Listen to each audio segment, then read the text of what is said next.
Assalamualaikum warahmatullahi wabarakatuh. Selamat datang di channel EDH Story. Cerita kali ini terinspirasi dari kisah nyata.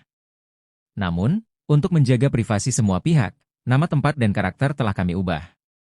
Jika terdapat kesamaan dengan kejadian atau tokoh tertentu, hal tersebut hanyalah kebetulan semata. Pastikan Anda menonton cerita ini sampai selesai agar tidak terjadi kesalahpahaman. Sebelum cerita dimulai, saya mohon keikhlasan Anda untuk memberikan like dan subscribe pada channel ini.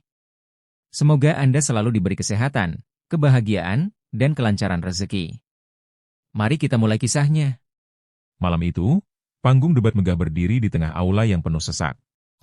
Lampu-lampu sorot menyoroti dua podium utama, tempat dua tokoh besar berdiri berhadapan. Semua mata tertuju pada mereka, Gibran Rakabuming Raka dan Puan Maharani, dua sosok yang akan menentukan arah politik bangsa. Suasana di ruangan begitu tegang. Para jurnalis menyiapkan kamera, mencatat setiap detail yang terjadi di atas panggung. Sementara itu, para penonton, yang terdiri dari pendukung kedua belah pihak dan tokoh-tokoh penting negara, duduk dengan penuh antisipasi. Ini bukan sekadar debat, melainkan pertarungan ide dan visi yang akan membentuk masa depan negeri. Moderator, seorang jurnalis senior yang dihormati, melirik ke arah jam tangannya. Ia menarik napas dalam, lalu mengetukkan palu ke podium. Selamat malam, hadirin sekalian. Kita akan memulai debat malam ini, yang akan menjadi momen penting bagi demokrasi kita. Pendukung masing-masing kandidat memenuhi ruangan, membawa spanduk dan bendera kecil yang mewakili aspirasi mereka. Tepuk tangan bergemuruh setiap kali nama jagoan mereka disebut. Debat ini bukan hanya tentang adu gagasan, tapi juga pertarungan emosi yang membakar semangat massa. Sorak-sorai terdengar begitu riuh saat moderator mengumumkan dimulainya sesi pertama.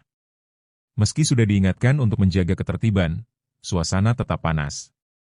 Para pendukung Puan menyerukan yel-yel kemenangan, sementara pendukung Gibran membalas dengan pekikan semangat.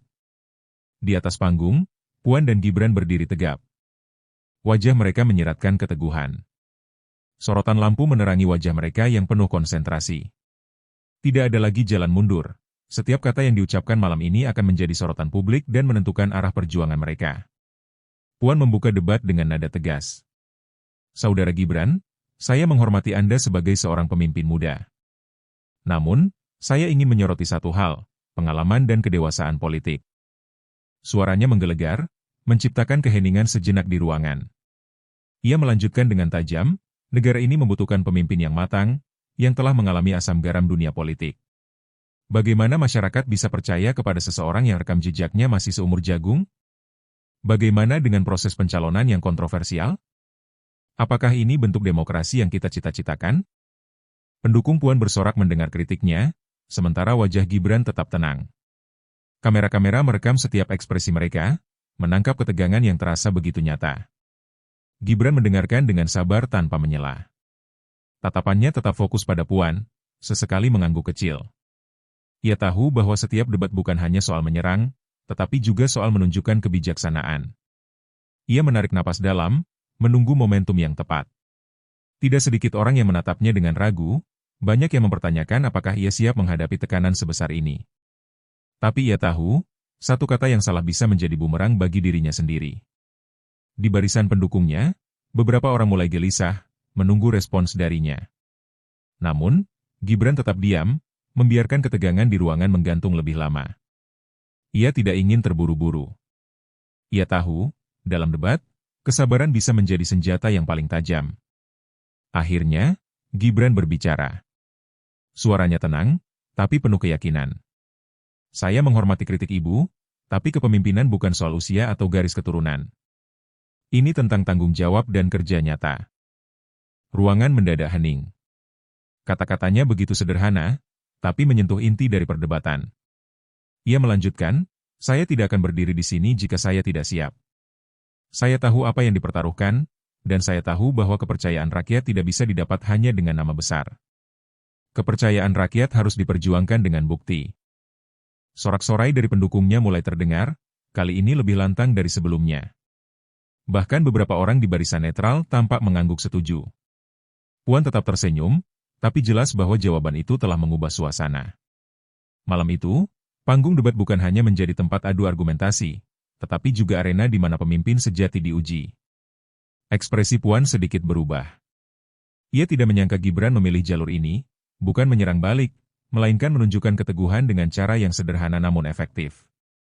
Puan menarik napas, menyadari bahwa lawannya tidak akan terpancing ke dalam debat emosional. Ia tahu, jika ia terus menekan tanpa strategi yang lebih matang, justru dirinya yang akan terlihat agresif di mata publik. Senyum kecil terukir di wajahnya. Ia memutuskan untuk mengubah pendekatan. Jika Gibran ingin bermain dengan ketenangan, maka ia akan meladeninya dengan cara yang lebih tajam tetapi tetap berkelas. Puan kembali menekankan argumen utamanya. Saudara Gibran, saya mengakui semangat Anda.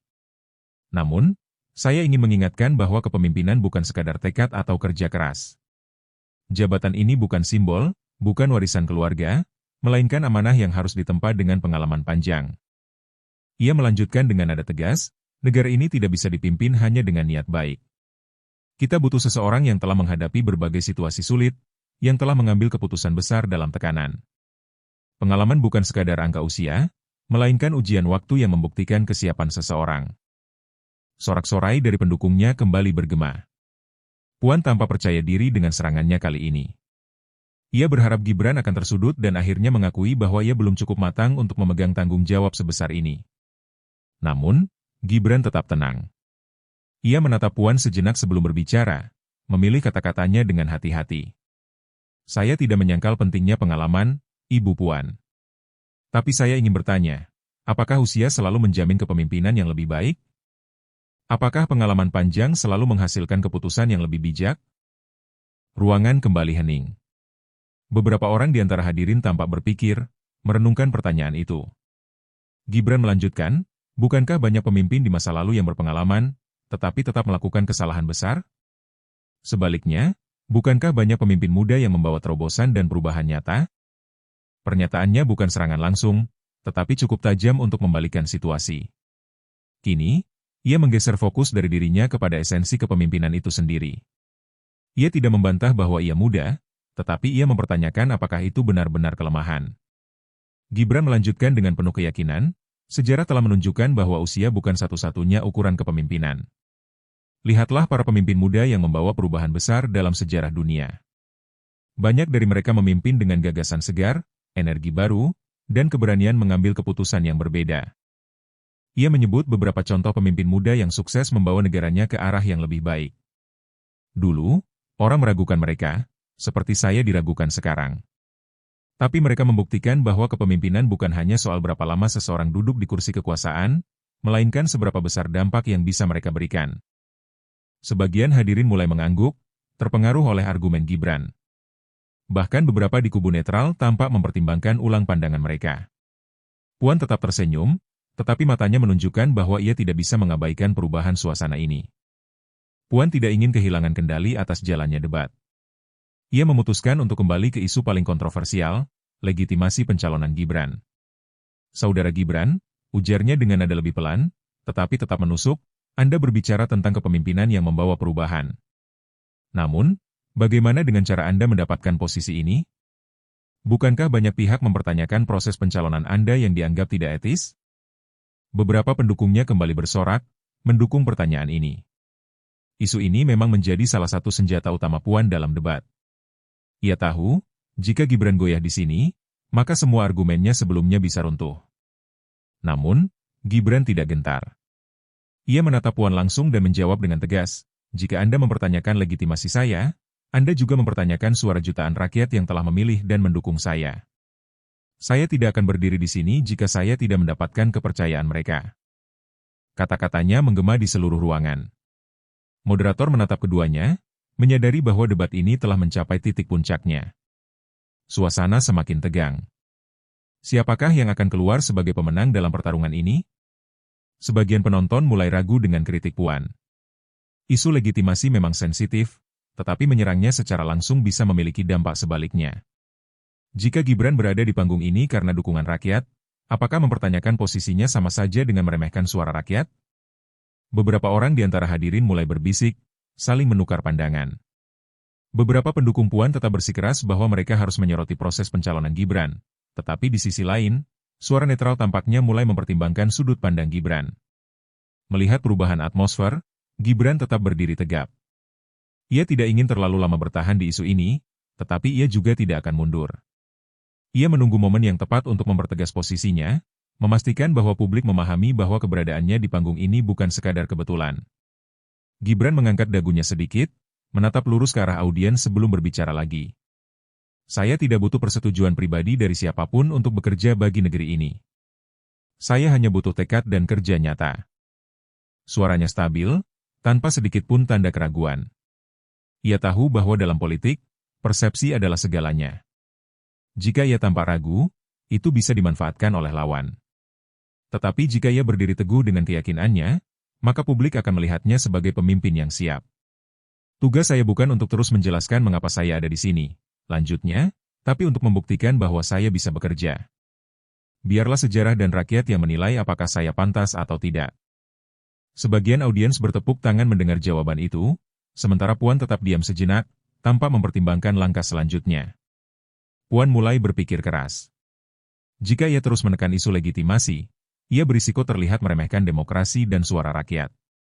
Namun, jika ia mundur, maka serangannya bisa dianggap melemah. Tatapannya beralih ke moderator, lalu kembali ke Gibran. Ia tahu bahwa dalam debat, waktu dan momentum adalah segalanya. Jika ia tidak segera mengalihkan fokus, maka Gibran bisa mengambil kendali penuh atas arah diskusi. Akhirnya, ia menarik napas dan tersenyum kecil.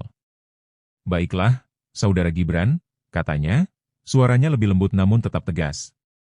Jika Anda begitu percaya diri dengan suara rakyat, mari kita bicara lebih jauh tentang apa yang telah dilakukan oleh mereka yang diberi kepercayaan untuk mewakili rakyat. Gibran langsung menangkap maksud Puan, tetapi ia memutuskan untuk bergerak lebih dulu. Dengan ekspresi tenang, ia bertanya, di bawah kepemimpinan Ibu, apakah DPR benar-benar menjalankan fungsinya untuk rakyat? Ruangan mendadak sunyi. Pertanyaan itu seperti tamparan halus yang menusuk langsung ke jantung perdebatan. Sebagian hadirin menahan napas, sementara jurnalis sibuk mencatat setiap kata yang diucapkan. Gibran tidak berhenti di situ. Sebagai lembaga legislatif, DPR memiliki kekuatan yang sangat besar. Mereka adalah wakil rakyat, yang seharusnya menyuarakan kepentingan rakyat. Namun, apakah setiap kebijakan yang lahir dari DPR benar-benar berpihak kepada mereka? Puan tetap tersenyum, tetapi matanya mengisyaratkan bahwa ia tidak bisa mengabaikan pertanyaan ini. Ia tahu bahwa kritik terhadap DPR bukanlah hal baru, dan kini Gibran telah membalikan tekanan kepadanya. Gibran melanjutkan, dalam beberapa tahun terakhir, kita menyaksikan bagaimana banyak undang-undang lahir tanpa mendengar suara rakyat. Ia memberi jeda sejenak sebelum menambahkan, bukankah seharusnya kebijakan dibuat dengan mendengarkan mereka yang terdampak? Beberapa orang di antara audiens mengangguk, menyadari kebenaran dalam pernyataan itu. Isu ini bukan hanya sekadar debat antara dua tokoh politik, tetapi juga refleksi dari situasi yang nyata di masyarakat. Puan menyadari bahwa ia harus merespons dengan hati-hati. Tidak ada sistem yang sempurna, Saudara Gibran, katanya akhirnya. Tapi tugas kita bukan sekadar mengkritik, melainkan memperbaiki. Gibran tersenyum kecil. Saya setuju, Ibu Puan. Maka pertanyaannya, sudahkah DPR benar-benar menjalankan tugasnya untuk memperbaiki, atau hanya menjaga status quo? Debat semakin memanas, dan kini perhatian publik tidak hanya tertuju pada Gibran atau Puan, tetapi juga pada lembaga yang lebih besar, DPR itu sendiri. Pertarungan belum selesai, dan kedua tokoh ini tahu bahwa mereka harus memainkan kartu mereka dengan lebih hati-hati. Pendukung Puan mulai gelisah. Perdebatan yang awalnya dirancang untuk mempertanyakan legitimasi Gibran kini berbalik menyerang rekam jejak Puan sendiri. Suasana di ruangan terasa berbeda. Gibran tidak hanya bertahan, tetapi mulai mengendalikan arah debat. Di barisan Puan, beberapa orang berbisik, saling menukar pandangan. Strategi mereka tampaknya mulai meleset. Jika terus seperti ini, citra Puan sebagai pemimpin yang berpengalaman bisa terguncang. Debat ini bukan lagi tentang usia atau pengalaman, tetapi tentang siapa yang benar-benar membawa gagasan segar bagi rakyat. Di sisi lain, pendukung Gibran mulai bersemangat. Mereka tahu bahwa momen ini krusial. Jika Gibran terus mempertahankan dominasinya, ia bisa keluar dari debat ini dengan posisi yang jauh lebih kuat daripada sebelumnya. Puan tidak ingin kehilangan kendali sepenuhnya. Ia menarik napas dalam, lalu berbicara dengan nada lebih terkendali. Saya telah menjalankan tugas saya sebaik-baiknya, ucapnya. Saya telah bekerja demi kepentingan rakyat, memastikan bahwa undang-undang yang disahkan sesuai dengan kebutuhan bangsa. Ia menoleh ke arah audiens, berusaha mengembalikan kepercayaan mereka. Pekerjaan legislatif tidak selalu terlihat, tapi dampaknya nyata. Ada banyak hal yang telah kami perjuangkan, dari kesejahteraan rakyat hingga stabilitas negara. Sebagian hadirin kembali mengangguk, tetapi sebagian lainnya tetap skeptis. Kata-katanya terdengar benar, tetapi cukupkah itu untuk menjawab keraguan yang telah ditanamkan oleh Gibran? Gibran tersenyum tipis. Ia tahu bahwa ini adalah kesempatan untuk menggiring debat ke arah yang lebih konkret. Lalu, mengapa rakyat masih merasa tidak didengar? Tanyanya dengan nada santai, tetapi mengandung tantangan. Pernyataannya menusuk ke akar masalah. Banyak masyarakat yang merasa bahwa kebijakan yang dibuat seringkali tidak mencerminkan kebutuhan mereka. Isu seperti kenaikan harga, ketimpangan sosial, dan ketidakadilan hukum masih menjadi keluhan utama. Ia melanjutkan, kalau DPR benar-benar bekerja untuk rakyat, mengapa masih ada undang-undang yang justru merugikan mereka? Mengapa suara rakyat seringkali tidak menjadi pertimbangan utama dalam proses pengambilan keputusan? Suasana semakin tegang. Gibran tidak hanya berbicara dengan retorika, tetapi langsung mengangkat isu yang dirasakan oleh banyak orang. Kini, Puan harus memberikan jawaban yang lebih kuat dari sekadar mengatakan bahwa ia telah bekerja sebaik mungkin. Gibran tahu bahwa ia harus menutup perdebatan ini dengan pesan yang kuat. Ia tidak ingin hanya sekadar menang adu argumen, ia ingin menunjukkan bahwa ia memiliki sesuatu yang berbeda. Pemimpin sejati bukan hanya mempertahankan posisi, tapi bekerja untuk perubahan nyata, katanya dengan suara yang lebih dalam dan mantap. Saya tidak di sini untuk membela sistem yang sudah ada. Saya di sini untuk membawa perbaikan, agar rakyat benar-benar merasakan dampak dari kepemimpinan kita. Tepuk tangan mulai terdengar dari sebagian audiens. Pesannya sederhana, tetapi kuat. Ia tidak menyerang secara langsung, tetapi menyampaikan gagasan bahwa kepemimpinan bukan tentang siapa yang lebih lama berada di posisi tersebut, melainkan siapa yang benar-benar membuat perubahan. Di luar gedung debat, dampak dari perdebatan ini mulai terasa. Pernyataan-pernyataan Gibran menyebar luas di media sosial. Cuplikan videonya saat mempertanyakan efektivitas DPR, serta pernyataan tegasnya tentang kepemimpinan, menjadi viral dalam hitungan menit. Tagar debat Gibran-Puan mulai mendominasi trending topik. Pendukungnya merayakan bahwa ia berhasil membalikan keadaan, sementara pendukung Puan mencoba memberikan narasi tandingan. Namun, satu hal jelas, debat ini telah mengubah dinamika politik secara signifikan. Di ruang debat, Puan tetap mempertahankan ekspresi tenangnya, tetapi ia tahu bahwa pertandingan ini tidak lagi seperti yang ia rencanakan. Sementara itu, Gibran berdiri dengan keyakinan penuh. Malam ini, ia tidak hanya membela dirinya, ia telah membangun citra sebagai pemimpin yang siap menghadapi tantangan. Puan semakin sulit membalas. Argumen Gibran terlalu kuat dan sulit dibantah tanpa terdengar defensif. Ia menyadari bahwa setiap pernyataan yang ia sampaikan selalu dihadapkan pada pertanyaan-pertanyaan tajam yang menggoyahkan posisinya. Pendukungnya mulai gelisah. Beberapa terlihat berusaha memberikan tepuk tangan untuk mengangkat moral Puan, tetapi atmosfer debat sudah berbeda. Gibran tidak hanya bertahan dari serangan awal, tetapi ia telah membalikkan situasi dan menempatkan Puan dalam posisi bertahan. Puan menarik napas dalam, mencoba merangkai kata-kata yang bisa mengembalikan kendalinya. Tetapi ia tahu, setiap langkah salah justru bisa semakin memperburuk keadaannya. Gibran, melihat Puan mulai terdesak, memutuskan untuk mengajukan pertanyaan pamungkasnya. Dengan nada santai, namun penuh makna, ia bertanya, "Jika Ibu masih merasa saya tidak pantas, apa perlu jabatan Anda saya copot?" Ruangan seketika dipenuhi gumaman. Para hadirin terkejut dengan keberanian Gibran. Ia tidak hanya membela dirinya, tetapi kini secara halus mempertanyakan siapa yang sebenarnya lebih layak dalam kepemimpinan. Moderator tanpa sedikit tergagap, tidak menyangka arah debat akan sejauh ini. Sementara itu, ekspresi Puan sedikit berubah. Ada ketegangan di matanya yang sebelumnya tersembunyi di balik senyum diplomatisnya. Ruangan mendadak sunyi. Para jurnalis yang hadir langsung bersiap mencatat dan merekam reaksi Puan. Para pendukungnya menunggu dengan cemas, berharap ia bisa memberikan jawaban yang cukup kuat untuk membalikan keadaan. Namun, tidak ada jawaban langsung dari Puan. Untuk pertama kalinya malam itu, ia tampak benar-benar terdiam. Gibran tidak melanjutkan pernyataannya, memberikan ruang bagi lawannya untuk merespons. Tetapi keheningan itu justru semakin menegaskan satu hal, Gibran telah mengambil alih panggung ini sepenuhnya. Beberapa saat kemudian, Puan akhirnya tersenyum kecil, berusaha mengendalikan situasi. Tetapi di mata publik, Momen keheningan ini telah menciptakan kesimpulan tersendiri. Puan akhirnya menghela napas dan berkata dengan nada yang tetap tenang, malam ini adalah bukti bahwa demokrasi kita hidup. Perdebatan ini bukan soal siapa yang menang atau kalah, tetapi tentang gagasan dan arah bangsa.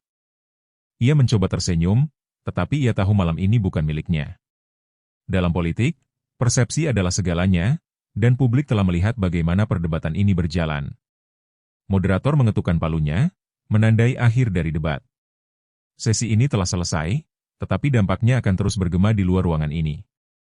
Begitu debat berakhir, sorak-sorai memenuhi ruangan. Pendukung Gibran berdiri dan bersorak penuh semangat. Mereka tahu bahwa malam ini bukan hanya tentang Gibran yang bertahan, tetapi tentang bagaimana ia telah mendominasi dan mengendalikan jalannya debat. Di luar, media sosial semakin ramai. Cuplikan momen-momen krusial dari debat ini sudah tersebar luas, dan mayoritas menyoroti bagaimana Gibran mampu menghadapi tekanan tanpa kehilangan kendali. Malam ini adalah milik generasi baru. Sebuah sinyal bahwa politik tidak lagi hanya tentang siapa yang lebih lama berada di panggung, tetapi tentang siapa yang benar-benar memiliki keberanian untuk membawa perubahan. Gibran menatap ke arah audiens, menyadari bahwa perjalanan baru telah dimulai.